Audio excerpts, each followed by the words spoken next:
pleasure to welcome you to today's webinar. We hope that we do find you all well and still going strong throughout these challenging times of life with COVID-19. Whatever the altered normality will look like in detail, with or without a continuing pandemic and with or without a successfully developed vaccine, entrepreneurs around the globe will need to revise and to adapt their corporate structures to a yet to be defined new normal. A task which considerably gains complexity in cross-border ventures, of course. Besides the basic questions of feasibility and profitability, all kinds of regulatory changes need to be taken into account: tax regulations, corporate regulations, labor regulations, resulting in a quite colorful bouquet of opportunities, challenges, and pitfalls. In today's session, we are going to highlight some of the specific aspects of the regulatory environments in Singapore and in Thailand, hoping to provide some helpful guidance for any structural corporate decision you might need to take in the near future. It is my sincere pleasure to welcome my valued colleagues Paul Weingarten for Singapore and Martin Kometzka for Thailand on board as expert speakers. As to the schedule of today's webinar, we will, as always, proceed country by country in alphabetical order with a question and answer session after each country's session, where you may submit your individual questions via the chat option of the webinar tool. This session will also be recorded and made available online afterwards for you or your colleagues to recap anytime you wish. So looking forward to an enlightening session, it is now my pleasure to leave the stage to Paul Weingarten.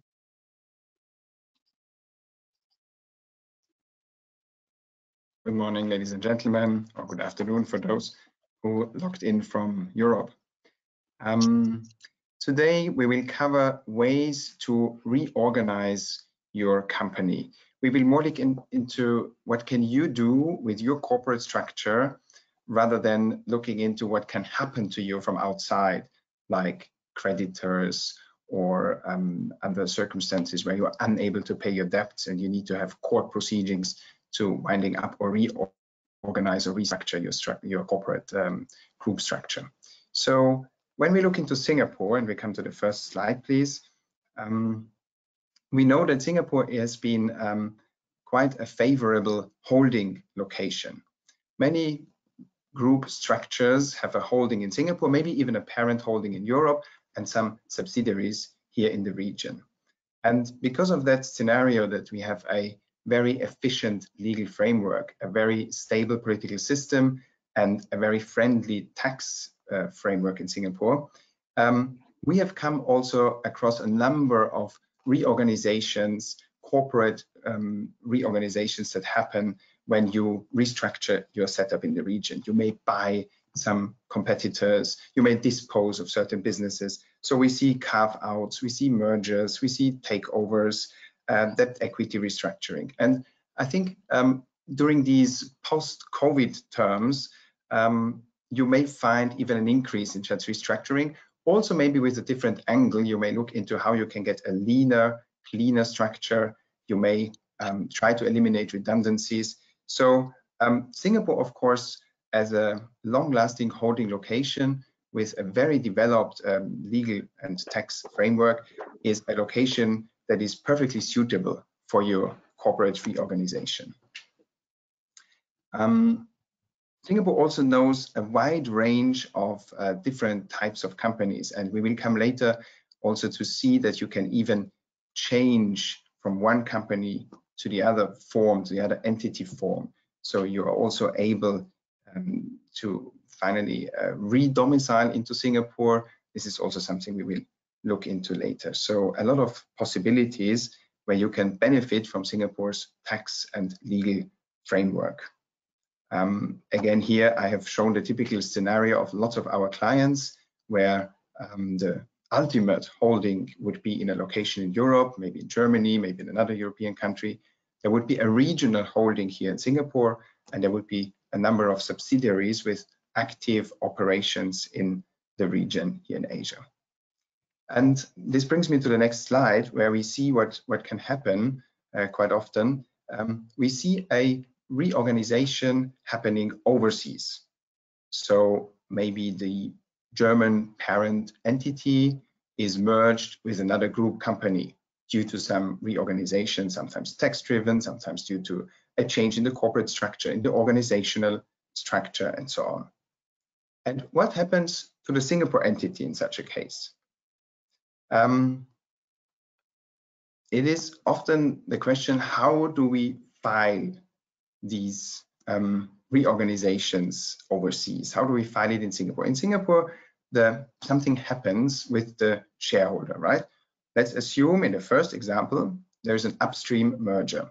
So the German parent entity, the shareholder of the Singapore entity, is merged with another group company, for example, in Germany. So in Singapore, we would have a new shareholder, a different entity with a different registration number. How do we find this? And Singapore makes a difference between a transfer or a transmission by operations of law. The transfer means that the shares in the Singapore entity have been transferred. So we would look into what happens overseas. Has this been a transfer of shares? Or is it a universal succession by law? So, for example, an amalgamation, a merger, according to a number of jurisdictions, would actually trigger a universal succession of rights and liabilities of one company that is absorbed by the other company. So, in practice, of course, there has always been a tendency by some company secretaries to just file a transfer in Singapore because it's an easy way. You fill in a share transfer form, and whatever happens abroad is considered a share transfer because there's a new entity. And also there was this doctrine of universal succession, but it was not so clear to what extent the company's register would really apply it. But fortunately, there has been a decision issued by the Singapore courts in JX Holdings, where the Singapore courts have finally recognized this doctrine of universal succession, which basically means that if there is a universal succession of rights and liabilities and obligations due to some corporate reorganization framework abroad, Singapore would in general recognize this. So this would give us the possibility to file a transmission by operations in Singapore, which is basically you update the company's register of the new particulars of the new shareholder instead of filing a transfer. Right? This decision helps to clarify the legal framework and offers more possibilities for easier filings of restructurings that happen overseas in Singapore. Of course, in practice, you can imagine that there could still be a lot of details to clarify. Of course, the Singapore legal framework knows something like an amalgamation, like a merger, and it could be quite easy for the company's register to understand our current example that the parent holding company has been merged in an upstream merger within the group. However, if you think of other forms of reorganization, for example, you may have a limited partnership where maybe the partners exit and only one partner remains, and according to the foreign jurisdictions laws, if one partner remains, the partnership collapses, ceases to exist. Here we could already ask ourselves, is this recognized by the Singapore authorities? Again, if we rely on the doctrine of universal succession, which is established by the Singapore court decision, yes, it should be recognized. So why do we make this distinction, whether we file a transfer or whether we file an update of particulars due to universal succession, due to transmission instead of transfer? Well, whenever an instrument of transfer is issued in Singapore, this is subject to stamp duty. So a share transfer is normally subject to stamp duty in Singapore. An overseas merger, however, would be considered a transmission and would not be subject to stamp duty in Singapore.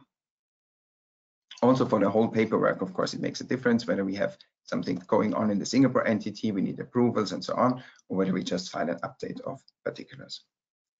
In the second scenario, we have a different reorganization in Germany. We have a share transfer, probably from one group company to the other affiliated group company. In such a case, you would often have a framework agreement in Germany you have probably an overall SPA that governs a few transactions. And in Singapore, to file such a share transfer, you would still need to execute a share transfer form. The corporate secretary would normally prepare this. You would calculate the stamp duty, which is 0.2% of the net asset value or the consideration. Once the stamp duty is paid, you would file the share transfer with ACRA and the new shareholder is registered. So ACRA would then, of course, want to have certain information on the new shareholder. Also, the company secretary's filing agent would need to prepare all the KYC documents.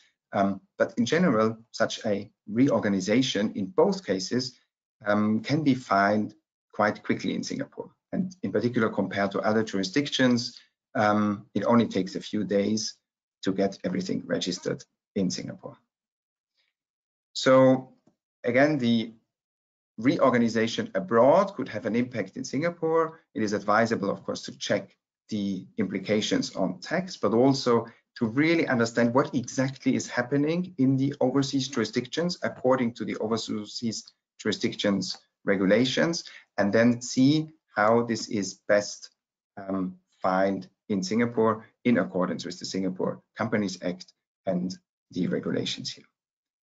So in the next slide, we will look into forms of reorganization within Singapore. So Singapore itself, of course, provides a certain range of different companies. We have the company limited by shares, which is like a German GmbH, more or less.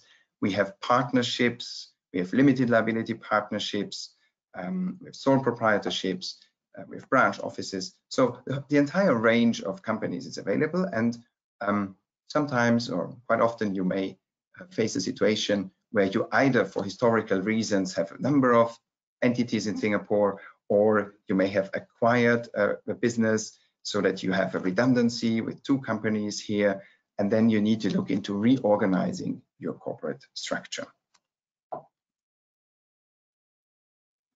One quite common tool is the framework of amalgamation. Amalgamation basically means that one company, the amalgamating company, is actually merged into the amalgamated company. So we have two companies and they become one. We call it merger often overseas. In Singapore, it's the scheme of amalgamation.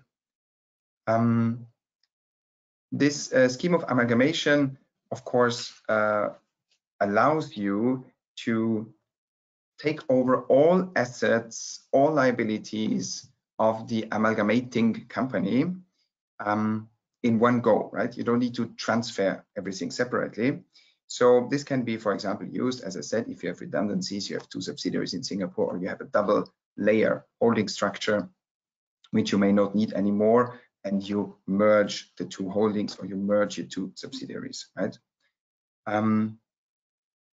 Of course, there could be some approvals required, right? First of all, the whole merger process, of course, requires the approval by the shareholders, the solvency statement of the directors. There is a short form of amalgamation available if it is an intra-company reorganization, the examples that I've given now.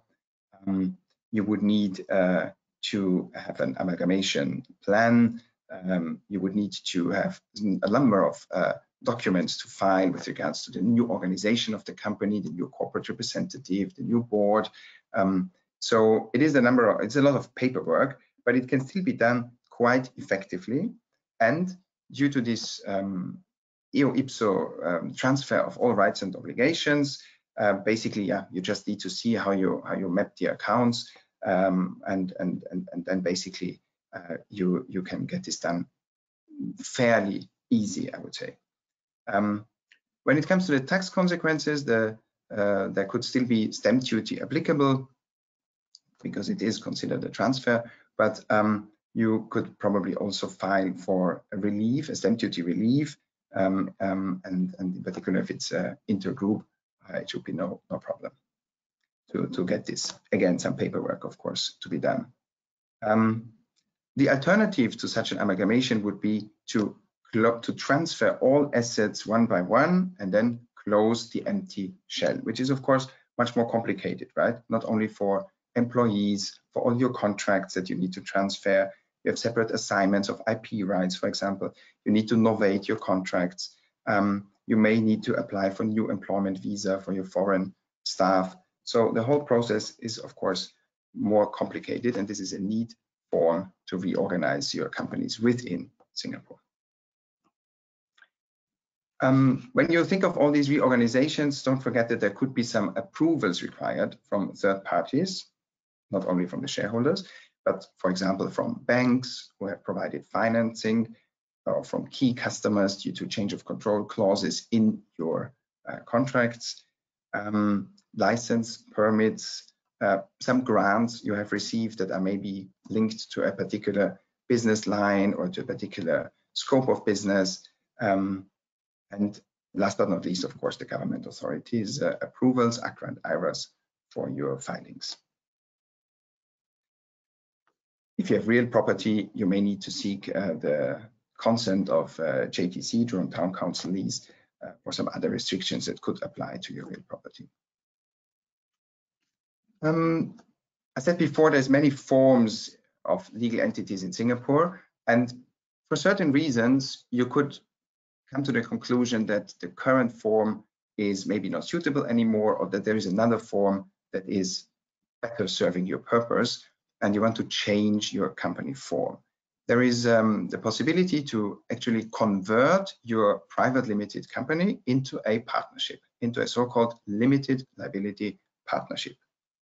Well, why would you do this? You could do this because the partnership provides you a bit more flexibility. The partnership has less compliance requirements when it comes to filing of audited accounts, so a bit of less publicity also from what you're doing. Yeah, there could be tax reasons. The partnership as a partnership from a Singapore point of view is tax transparent, whereas of course the private limited is an entity subject to corporate tax in Singapore. So a number of reasons, again, has to be looked at, of course, in a corporate structure overall, and you could come to the conclusion that the partnership structure suits you more. So for the conversion, you need at least two partners. A limited liability partnership must have two partners, and all the shareholders of the private limited must become partners.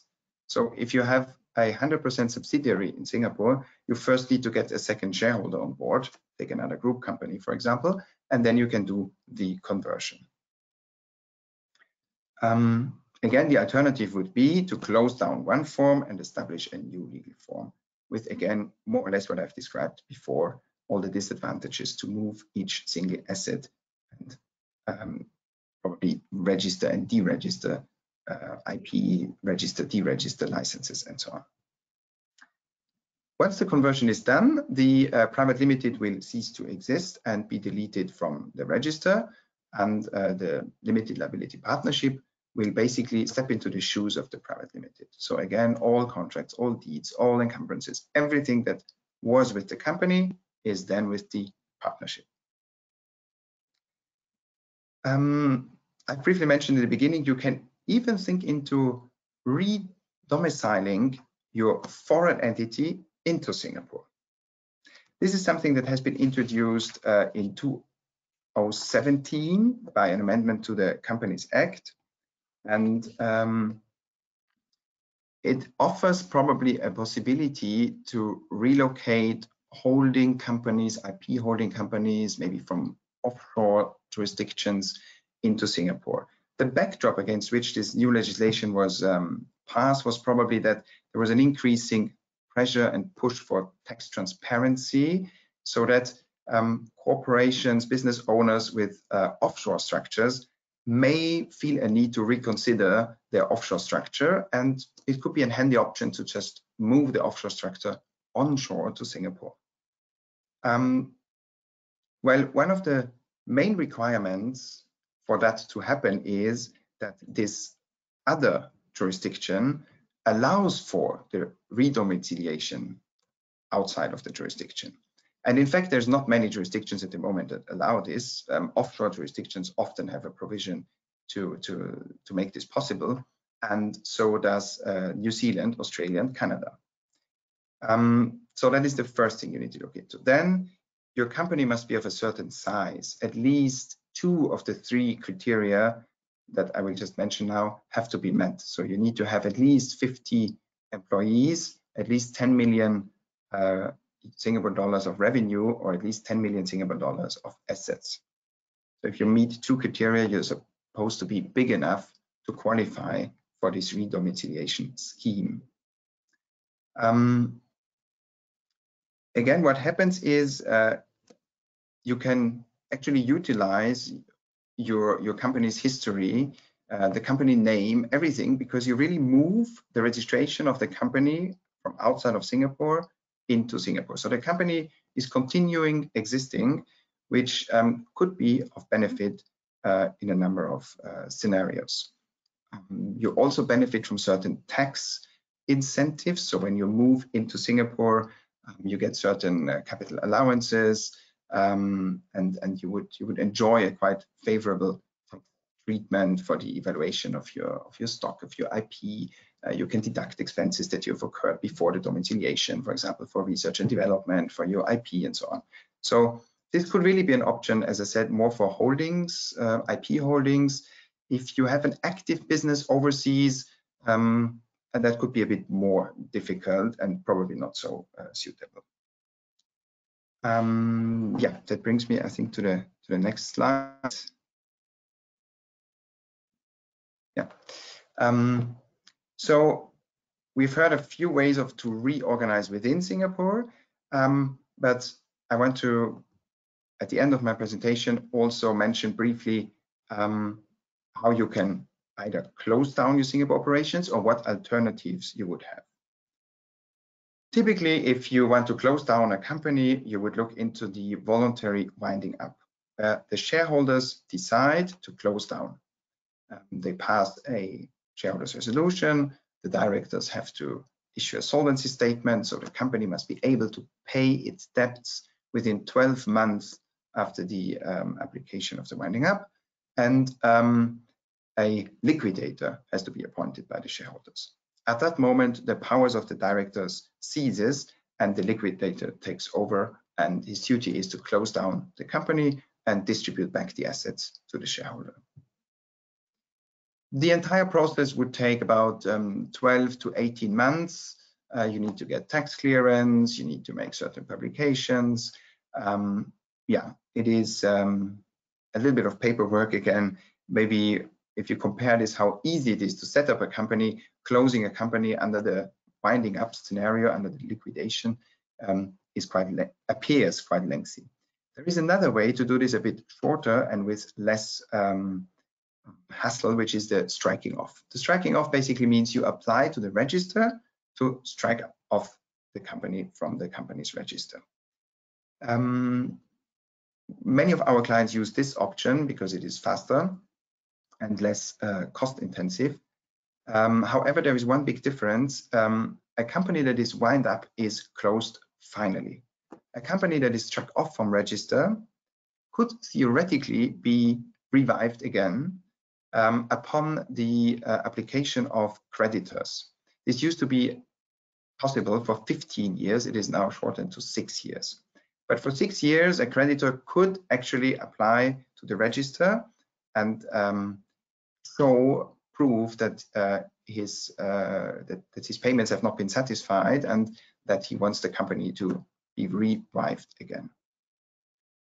And a number of other, of course, conditions have to be met for the striking off. So the company needs to cease business activities and should have no assets and no liabilities. So you need to come to a zeroized set of accounts.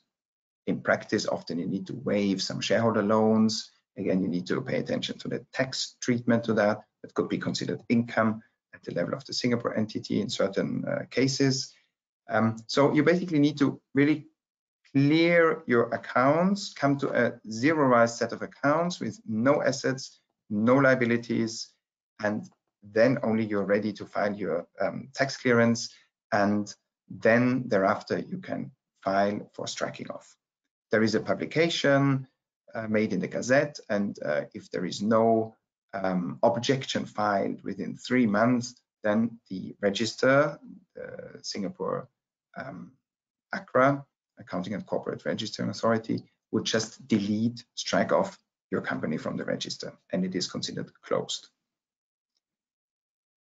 Well, instead of closing your company in the one or the other way, you could also think of keeping it, but keeping it non-active. We call it dormant. So it is possible for a company in Singapore to be in a dormant status.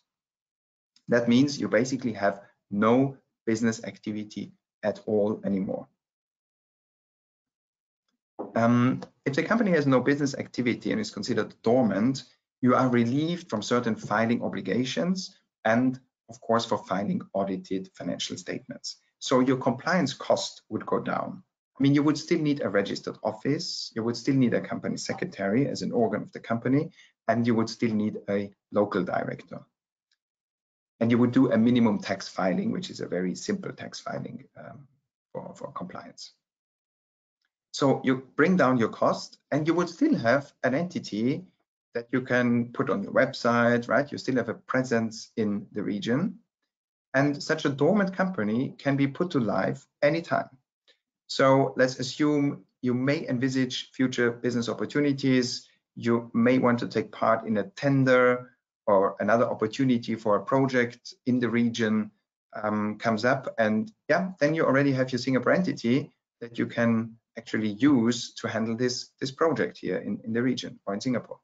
So it could be a good option for you to cut down cost, but still keep a presence in the region and be ready for a new opportunity. We cannot like file or file an application and put the company dormant.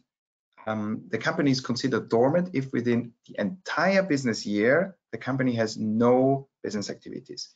So we sometimes find a situation where maybe the business year is the calendar year. In January and February, there was still a little bit of activity. And then from March to December, nothing.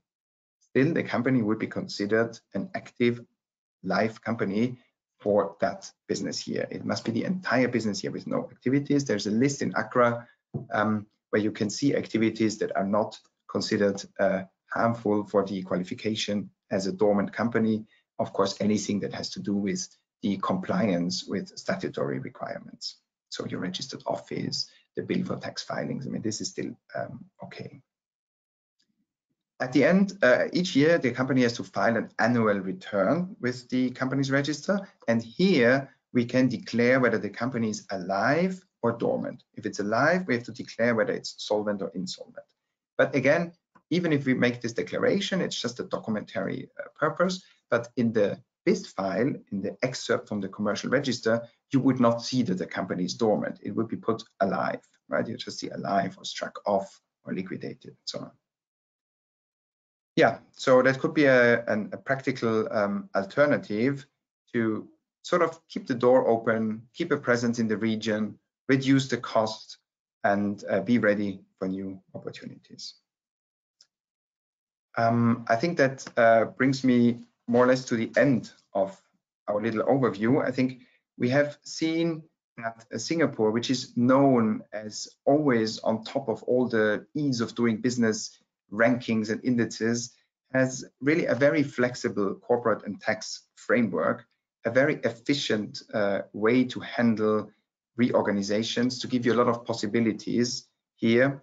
And we really see that in high times as in low times, during crisis, but also during very, very active business circles, there is always corporate reorganizations going on in Singapore. As I said, companies are buying each other, companies are trying to eliminate redundancies, getting more lean, more efficient. So Singapore is really a good place for all this corporate reorganization. We have briefly touched upon the ways to reorganize within Singapore, the amalgamation, the conversion from one form to the other, and finally, even the redomiciliation into Singapore. So you can use your existing holding, you can use your existing company and just move it to Singapore under certain circumstances. Yeah, and finally, we heard that if you deem your Singapore company not necessary at the moment, or if there is no need to have an active company in Singapore, you can consider keeping a dormant company and putting it to life whenever there are new business opportunities out there. Yeah, I think I should open the floor for questions. I think you can ask your questions via the chat function. Yeah, so please, chat is open.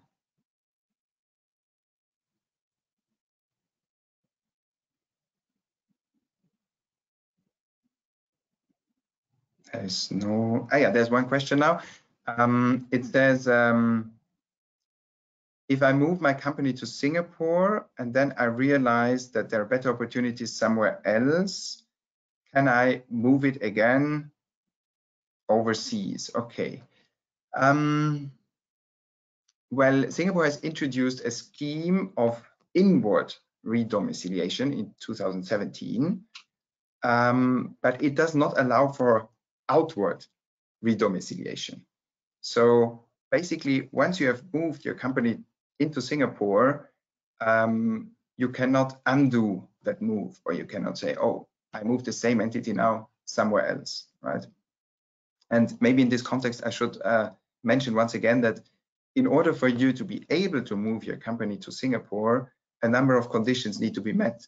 In particular, your foreign jurisdictions, the current jurisdiction of the company, must allow for an outward redomiciliation. And as I said, not so many jurisdictions allow for that. Offshore jurisdictions often have a scheme that allows it. And also New Zealand, Australia, Canada are jurisdictions where this should be possible. The scheme has only been introduced in 2017, and I think there's not been many, let's put it this way, any or many redomiciliation cases. But I think it's just one way that Singapore tries to open its doors and invite companies to profit from not only, of course, the efficient and tax-efficient framework, but also from the typical advantages of a holding location, of a safe, remote, secure place, which Singapore certainly is and will be in the region.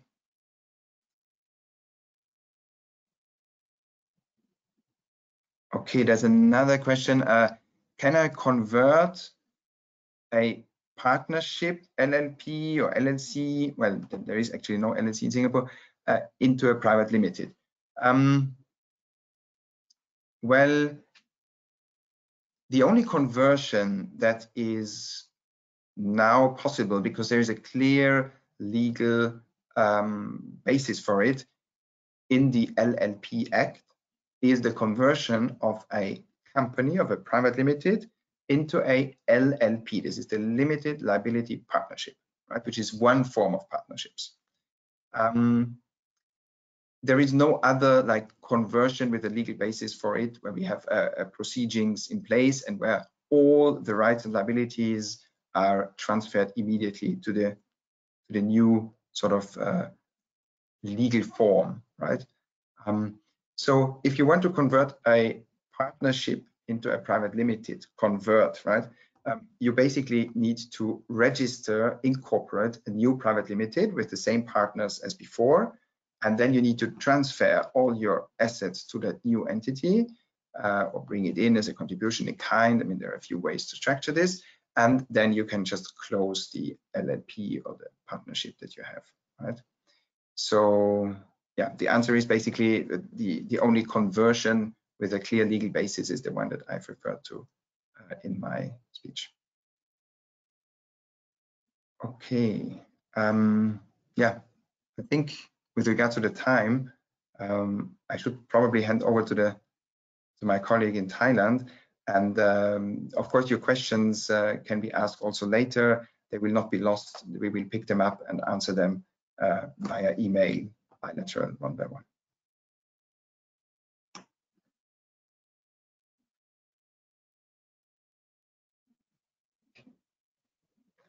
Thank you, Paul. Thank you for this introduction. Yeah, my name is Martin. I'm going to speak a little bit about reorganization in Thailand. Thailand is obviously quite a bit different from Singapore. As the location, we don't have so many, we're not known to be a prominent holding destination. So my presentation will be slightly different. I'm not sure if you're already seeing my agenda. So I'm going to cover, yeah, there is. I'm going to cover 3 points today. I want to speak a little bit about corporate conversions in Thailand, what schemes are available, but I will focus on amalgamation because more or less the only relevant form of conversion that we are seeing right now for foreign investment. And I will also talk a little bit on another aspect, that is if you have a JV in Thailand and then you want to have it 100% foreign owned, transform it a little bit, what are the consequences, what are the problems related to that. After this, I want to speak a little bit on rehabilitation, reorganization in Thailand, a proceeding under the bankruptcy laws that will allow you to continue your business operations in Thailand. And actually, right now we have a quite prominent case in Thailand. Thai Airways is currently going through this proceedings, and we're going to see how this plays out. And lastly, I'm going to speak a little bit about inactive companies in Thailand and what are the advantages and how does it play together with a dissolution of companies in Thailand. All right, which brings me to my next slide. Yeah, corporate conversion in Thailand. As I said before, the law offers some corporate conversion schemes. However, most of them are just not very relevant to foreign investors. The general issue here is that in Thailand, you have always to deal with restrictions as foreigner arising from the Thai Foreign Business Act. So, and these restrictions under the investment law, they don't interface very well with the available corporate conversion schemes. So this is always something you need to keep in mind on top of all the other considerations, corporate tax, but then also investment license considerations. What is permitted right now? You are permitted to convert partnerships, limited and registered partnerships to limited companies.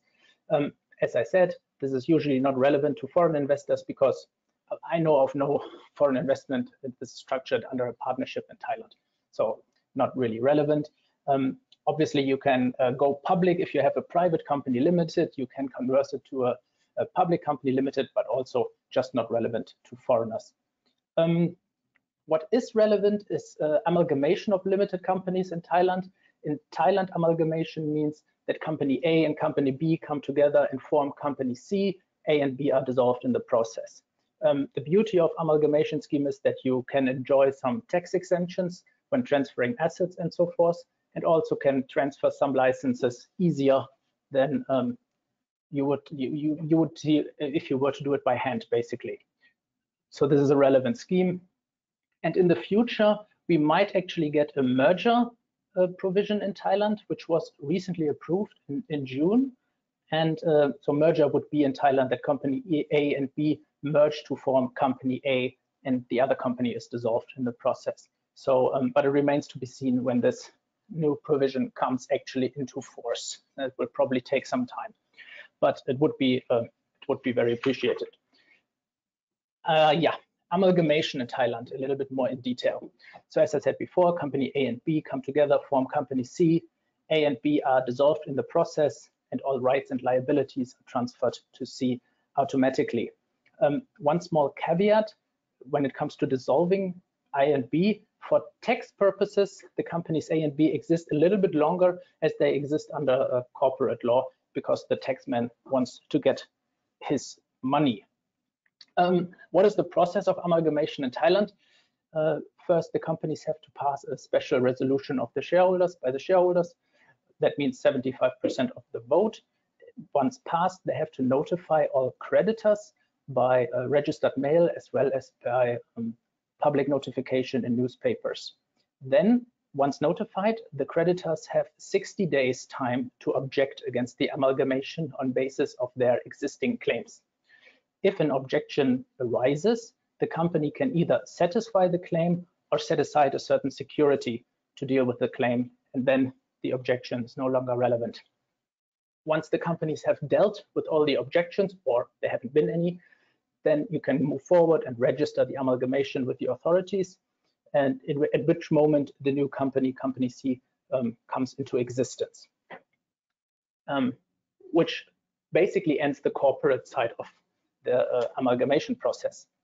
The new company then has to notify the revenue department, the tax authorities in Thailand, within 15 days after registration of the amalgamation. which brings me to the tax implications. There are a few things to consider. So the new company C now, has inherited all liabilities, which means it is responsible to provide the revenue department within 150 days with the closing documents for company A and B. Meaning for the last accounting period up to the date of amalgamation, they have to prepare the financial records. And if any tax liability arises, company C has to pay for this. So if you go ahead with an amalgamation, make sure you do a proper tax due diligence prior. Also, loss carried forward in company A and B cannot be transferred to C. So this is also something to keep in mind. Regardless, amalgamation is still very beneficial from a tax point of view because you enjoy certain tax exemptions. For example, if you are a corporate shareholder and you receive a capital gain out of the amalgamation process, such capital gain is exempted from corporate income tax. If you're a natural person, it's exempted from personal income tax, so that's good. If you transfer assets, usually they would be subject to value-added tax at 7%. Under the amalgamation scheme, they are exempted. The specific business tax, if applicable, also exempted. Furthermore, if the companies have properties, usually you would see some transfer fees under amalgamation, all exempted. So this is why amalgamation from a tax point of view makes usually a lot of sense, provided you do a tax due diligence in advance and you don't run into any surprises. Another thing to consider is the transfer of licenses. Usually, if you have certain licenses, most of them are transferred to the new entity by amalgamation. For some licenses, for instance, if you hold a foreign business license, you might have to notify the authorities. If you have a BOI promotion, this might be quite a bit more difficult, and you might have to reapply. But in general, many licenses are transferable, which is obviously good because otherwise you need to reapply for all of these, which takes time and costs money. So all in all, amalgamation very useful to form a new entity, and let's hope that we get a merger provisions so that mergers become easier in the future as well. Which brings me to my next slide. Yeah, another form of reorganization we are seeing in Thailand quite a bit is transforming an existing joint venture to a 100% foreign-owned entity. Reason for this is, we have a lot of JVs in Thailand. Reason for this is, again, the restrictions on foreign investment in Thailand. Thus, quite a bit of investment is structured as 51% Thai and 49% foreigner, so that you can avoid the restrictions of the Foreign Business Act. If you now want to get 100% foreign ownership in the company, the corporate side of things is very simple. It's a simple share transfer. Nothing there to yeah, except for stamp duty. Stamp duty applies to share transfers in Thailand as well, so you want to keep that in mind. But in general, it's a simple process, can be done within a couple of weeks. But the investment license part is very complicated. If you become a 100% foreign-owned entity, or even 51% foreign-owned entity, you probably need an investment license in order to do your business, sell your goods or whatever you offer, sell your services, whatever you are offering in Thailand. Applying for these licenses takes quite a bit of time. You're looking at 4 to 6 months. During this time, you will have to cease business operations in Thailand, which is obviously not viable. So that's a big issue. A small workaround would be to apply for a so-called pre-approval, in which case you would go to the authorities and ask them, would you grant a license to me in case I were a 100% foreign-owned company? And if they accept the application and you get your confirmation that approval would be granted, you can then proceed with your share transfer. And once the shares are transferred, you would submit your final application to the authorities. But 2 things to consider. Number 1, it still takes time. It still takes 2 to 3 months at least to finalize the entire proceedings, during which you can't do your business. And furthermore, the authorities are not bound by the pre-approval, which means they can decide against you if they find that some circumstances have changed. So you will not be entitled to damages or anything like that. So that's always a risk. However, in practice, I'm told that this rarely ever happens, if at all. Another aspect here to consider is that you will likely not be eligible to apply for an investment promotion. The investment promoting agency in Thailand tries to attract new investment to Thailand. So it promotes new projects.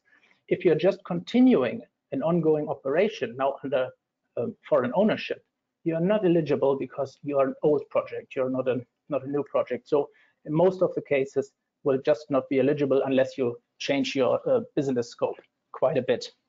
So restructuring from joint venture to 100% foreign owned in Thailand is very complicated, and in many cases it makes more sense to set up an entirely new entity and reapply for the or apply for the first time, actually in this case, for the respective licenses. So this is something to keep in mind. Which brings me to my next slide.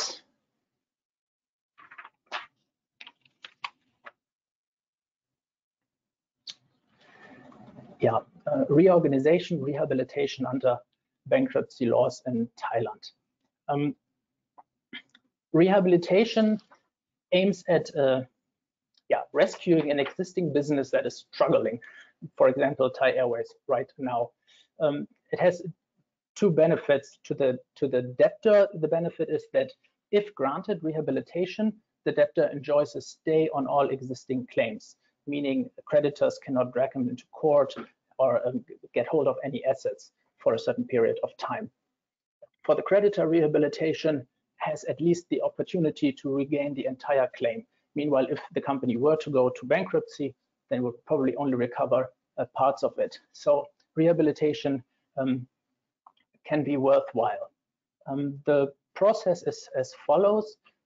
First, you have to submit a petition to the courts. The debtor can submit the petition. Creditors, individual or a group of creditors can submit a petition. Also, some government authorities can, in theory. However, in practice, it is less relevant. In the petition, you have to state that the debtor is insolvent, which basically means can't satisfy creditors' claims anymore. You have to provide a comprehensive list of creditors and all claims. You also have to provide reasonable grounds that the business can be reorganized and rehabilitated. If the company is just not operating at all, then it will likely not be granted. You also have to suggest a person who shall prepare the rehabilitation reorganization plan. And the person has to consent to it. The person, the plan preparer, how it's called, enjoys, when once appointed, enjoys broad powers, basically the powers of a director as well as the powers of the shareholder meeting. So it's a quite influential position. Oh yeah, keep in mind, this slide is simplified. The process is more complicated in reality, but this is just the general process. So once you have prepared your petition, you submit it to the court, and the court has to approve, accept it, or reject the petition. If the court accepts the petition, then the automatic stay of all claims against the debtor comes into force immediately by law, and the debtor then enjoys the protection.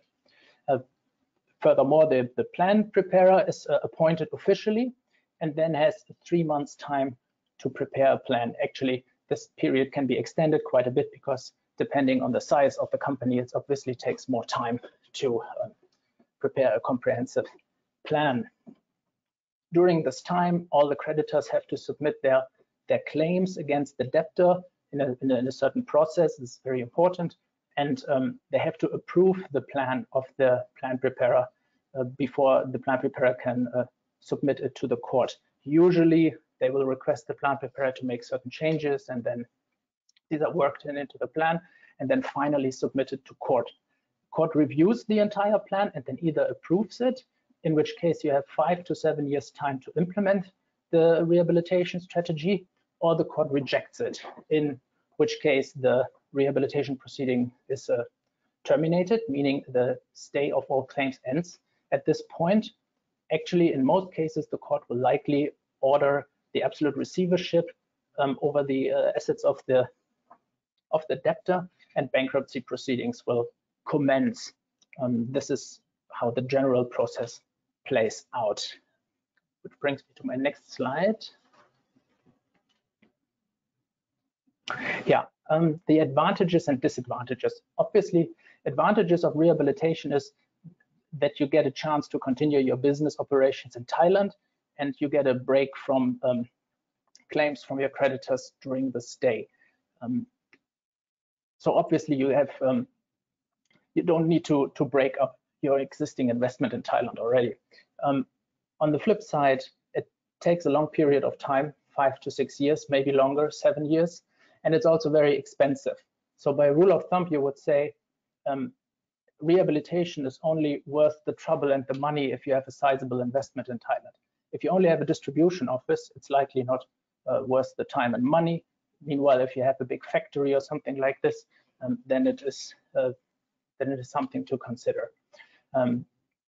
Yeah, so it depends on the size of your investment, basically, if it makes sense or not. All right, this was the overview over the rehabilitation proceedings. And now I want to, on my last slide, touch on dormant versus dissolution. Thank you. Dormant versus dissolution. Let's start with a dormant company. Similar to Singapore, it is not a status that you can apply for. It's more a consequence arising out of the fact that you have any business activities anymore in Thailand. So the goal is to preserve the entity and maybe preserve licenses if possible, but don't have any active business and thus limit the costs. Sometimes having the company inactive for a certain period of time prior to dissolution can also be considered for tax purposes. In general, it would take like a month to implement all the required changes. And the most important part of the so-called dormant status is to either deregister from VAT or apply for a temporary exemption from VAT. Deregistering from VAT is a little bit more complicated because you probably need to change your company's objectives to an objective that allows for a deregistration, something like holding of shares or similar. Meanwhile, a temporary exemption can be applied for simply by stating I don't have any ongoing business operations in Thailand. Once granted, either deregistration or exemption, the company is freed from filing monthly VAT returns. So that saves you quite a bit of work and money right there. You can also give up your physical office and maybe move into a virtual office, which would not be possible with the VAT registration. So that is the biggest point. If you have not any employees anymore, you can obviously deregister from Social Security, so you don't have to worry about that anymore. It's also cutting costs. In terms of compliance, you still have to hold your annual general meeting once per year, even if you are inactive. You also are required to submit your biannual tax declarations and also have to file your audited financial statements by the end of the year. So these costs will still incur. However, in practice, obviously the costs are quite a bit reduced for these because you don't have any business activities. Meanwhile, dissolution obviously aims at dissolving the company and distributing any remaining assets amongst the shareholders. Timeline is at least 6 months and can be considerably longer if the Revenue Department conducts a tax assessment, which has to be avoided by all costs, because in this case, the closing of the company can take years, in fact. Following requirements. From my point of view, the most important part is the pre-check. There are certain things you need to consider before entering into dissolution. So number one is, do I need to change my board of directors? The directors become liquidators when the dissolution is accepted under corporate law. The liquidators have to file all sorts of documents, which means they need to sign all sorts of applications and other documents and reports, and all these reports are written in Thai, so it makes sense to have a Thai person who is used to these proceedings to become liquidator. And in order to facilitate this, changing the director might be a good consideration. You might also want to consider a change to your corporate structure in Thailand. Maybe, for instance, if you're structured as a joint venture, do I want to change it to a foreigner in light of the distribution of remaining assets in the end of the proceedings? These are considerations that you should be undertaking. You should also check that you have sufficient funds to pay any existing claims by creditors, and if not, then you have to consider a capital increase or a loan or something like this to be sure to avoid bankruptcy proceeding. If you're not capable of paying off your creditors, you will run into bankruptcy proceedings. On the flip side, if you have a profit in the company, you want to consider distributing a dividend, because the withholding tax for dividend payments that's only 10%. Meanwhile, if you later on distribute the assets, then you would have to pay a withholding tax of 15%. So this is also something to keep in mind. Once you have done your pre-check and you are sure that all issues have been solved beforehand, you can start the normal proceedings, which starts with a shareholder resolution, special resolution again, and then the filing for dissolution. And then the most important part, once you have filed for dissolution, again, you have to submit audited financial statements within 150 days from a dissolution date. And again, this has to be done on time and has to be prepared in advance to avoid any tax assessment or avoid late payment surcharges and so on. So this is the most important part of the entire dissolution process. Once the revenue department has been dealt with, you're going to pay off all other existing debts to creditors and so forth, and then start distributing remaining assets. And once this is done, you can finalize the dissolution proceedings, and then the company will be deleted officially. So this will take obviously quite some time. Before I finish, sometimes it can be useful to set your company inactive prior to dissolving it. We have, in our experience, if you have like a bustling company operating in Thailand and then you dissolve it, you are very likely to run into a tax assessment subsequently. Therefore, it can maybe minimize the risk of a tax assessment to keep the company inactive for a certain period of time, which will save you a big deal of money and time for legal and tax advice. So this is always something you want to consider, having the company inactive prior to dissolution. And I'm looking at the clock. In light of the time, I think I end my presentation here. And if you have any questions, please let me know.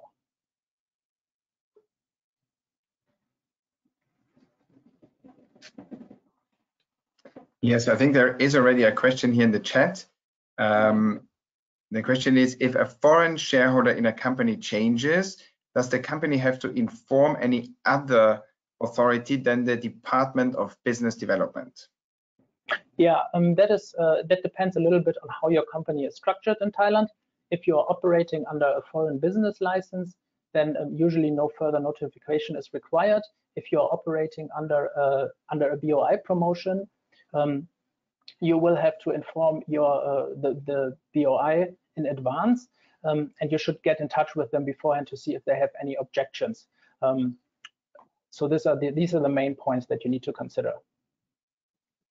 There is one more straightforward question. Can a liquidator be a foreigner? Yeah, a liquidator can be a foreigner. There is no specific requirement for them to be Thai. However, we strongly advise against it, because in practice this leads to documents being sent back and forth, and they cannot read it. All documents are written in Thai, so it's a very complicated, lengthy process, and having a Thai liquidator, an experienced person in Thailand who can understand what they are signing is usually preferable in these sort of situations. Yeah. Okay. I see one last question maybe. to take. Is it possible to convert a representative office into a company limited in Thailand?